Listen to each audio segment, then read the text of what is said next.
Oh, I stabbed my butt. Do it. Good game. I'm Jake from Aqua Urban Farm here in Tucson, Arizona. And this here is my friend Cloud, aka the Jason. All right, here we go. We're gonna dig ourselves a hole in the desert. This is how you plant trees properly. What is this? What is this contraption you have? This here is a auger. This works pretty well for digging holes. Not so much in the desert. We're about to find out. We have caliche. This is caliche. It looks like a stone. It's calcium carbonate. Calcium carbonate. Uh-huh. So, 25 million years ago, this was once a seabed, and this is what's left of it. So 16 inches below this ground, we have caliche to the middle of Earth. And most people, wait, Middle Earth? Are we talking about Middle Earth? We're looking for the ring, and it's down here. Frodo, he must never find it. Seen a guava today. This is Guavaville.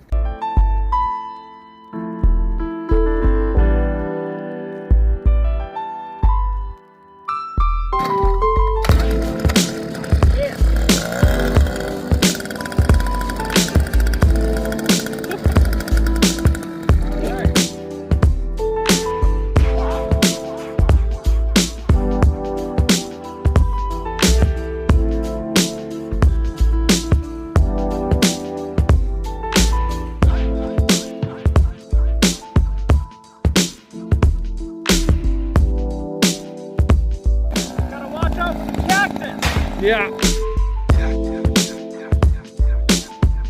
See, we've been building this soil just by putting down wood chips for the past year, and it was just desert soil, looked like hell, but this keeps all the moisture in there, brings all the organisms back into the earth, and we've had great success on this farm after doing this. Get free wood chips from tree services, and they'll come and dump in your front yard for free. All of this is free. We've built soil, everything's flourishing, all for free. Call your local tree service and get yourself a chip drop, homie.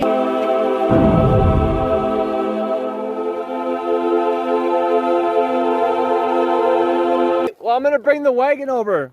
That's the wagon.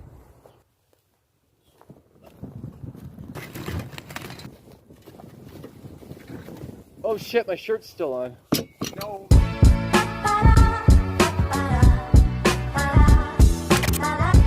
It's fucking cold over here.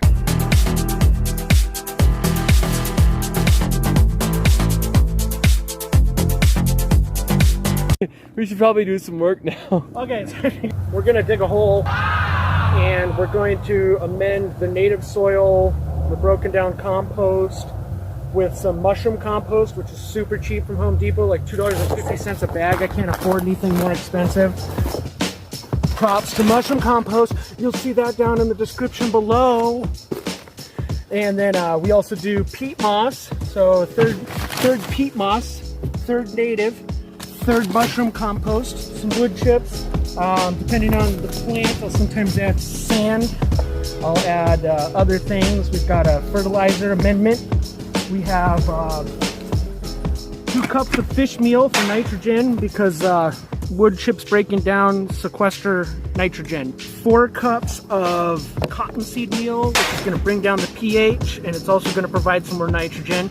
We have 2 cups of elamite, which is like azomite, and that's a fine rock mineral dust that's mined from Utah. That's going to give you all your essential micronutrients. We've got about 4 pounds of sulfur mixed inside of this as well. And then for an added touch, I like to use Tony, aka the magic dust. We'll be coming up with a new name for that soon, maybe TNT, Dynamite. We'll see what he's going to go up with. But he's got one of the best fertilizers, and he's in Tucson, Arizona. My buddy Tony Serra. You can get that stuff at Magic Gardens. Good stuff. I've experimented with all the plants and it shows profound results. So we're going to keep on using that. He's also got a bloom formula which will make for the best blooms you've ever seen on your trees and your plants, including cannabis. He's done a lot of research with that, and I got to give him props for that. So this is our mix. I don't know, it's probably about 8 pounds that we'll mix in with this whole entire thing, and No root shock, no nothing, man. Oh, I also have a cup of rock phosphate in here, which will help with the blooming and just overall nutrition of the tree itself. So, all right, here we go. We're gonna dig ourselves a hole in the desert. This is how you plant trees properly. How hyperlapse is it? I mean, let's see this.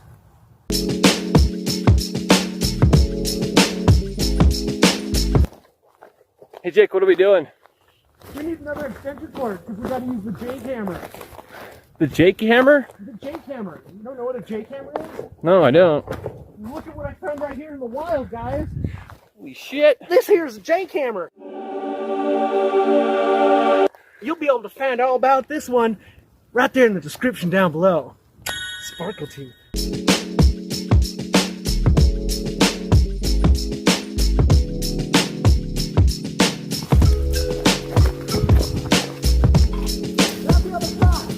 I can't, you ran away!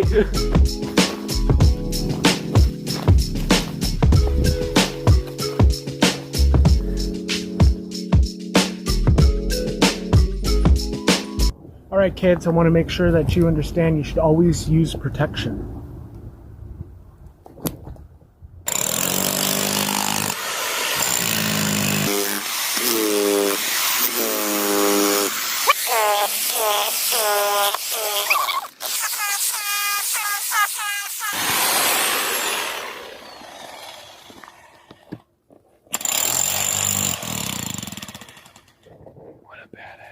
Alright, so we've got ourselves a square hole.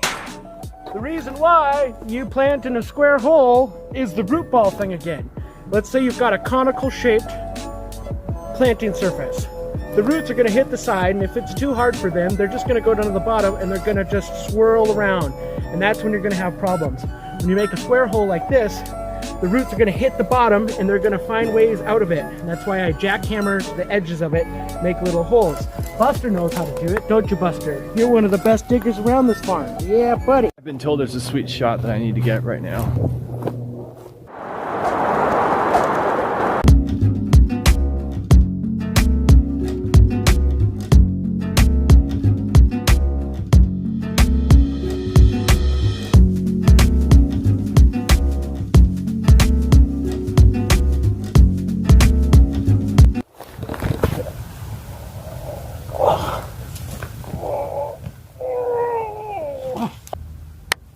Good job, brother. God, Yeah, you're so good at this. We're done.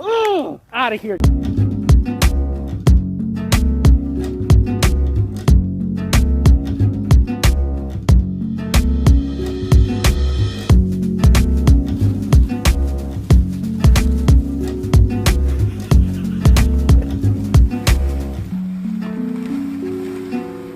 And scoop the native in there. What if we made gardening sexy? You gotta bend over more. And it's alright.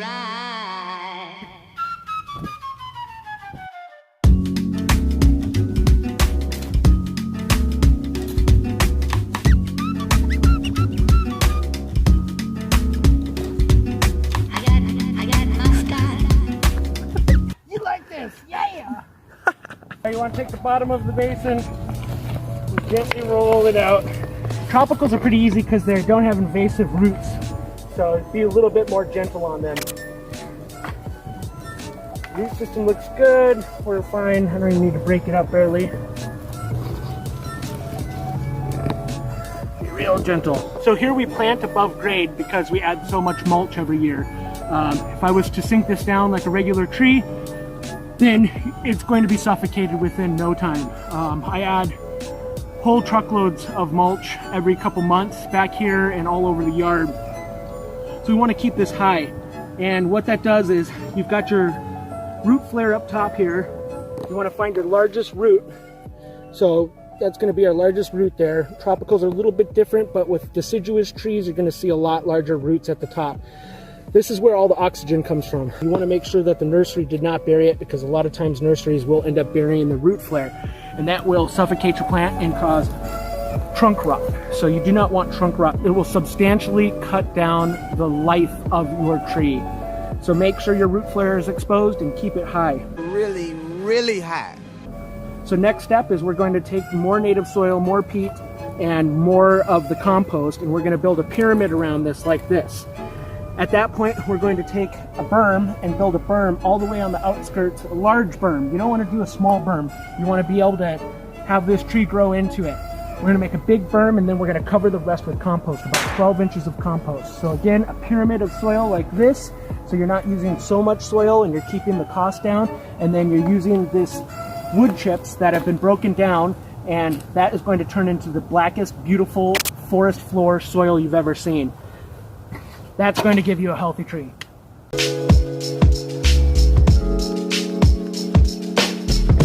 I'm gonna mix that real quick.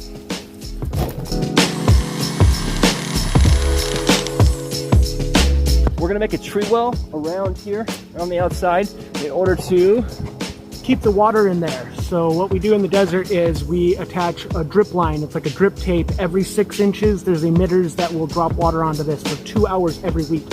What that does is ensure that the water is going to go well below the caliche and way deep, so that the roots actually go and find water down below. With this much mulch, you're able to use a lot less water doing this method. Once a month, you're going to take your hose and you are going to fill this tree well completely up with water so that it gets rid of all of the salt buildup.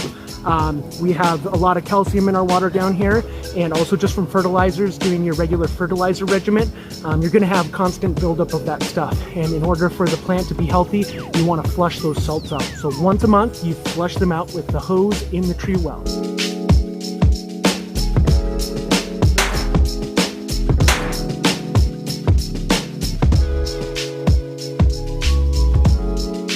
The free wood chips that we get from the tree companies, we take and we fill the rest of the basin. So I do 12 inches, 24 inches sometimes. This one's probably about 10 inches or so. We'll add some more a little bit later. But that's gonna break down. The earthworms are gonna create the nitrogen, and this is gonna feed the tree for a long time. And then you can just keep adding it every half of a year or so. And as you water, they just start to break down.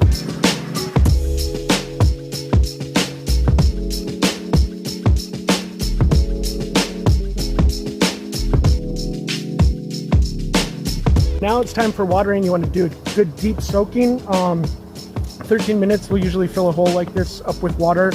And then I add fish emulsion plus kelp in a gallon of water and B1 vitamin. And that's going to help, like I said earlier, the root systems grow out, give it something to feed off of real quick like. And then I won't water for a couple days. Water every other day or so. In the summer, probably every day. And then within 2 weeks, we'll go on to the 2-hour schedule, 2 hours once a week. And then in summer, we'll do 2 hours twice a week. And again, flooding the basin every month. So that should be it. This guava is going to be super happy. All right, you guys, this is Jake from Aqua Gringo Urban Farm here in Tucson, Arizona. I hope this helped out a lot of people start getting growing, and also provided some comedic relief. Let me do that again. Also provided some is it comedic? Yeah, it's comedic. Comedic relief. Comedic? I have no idea. Comedy. Also provided some comedic relief. Mm-hmm.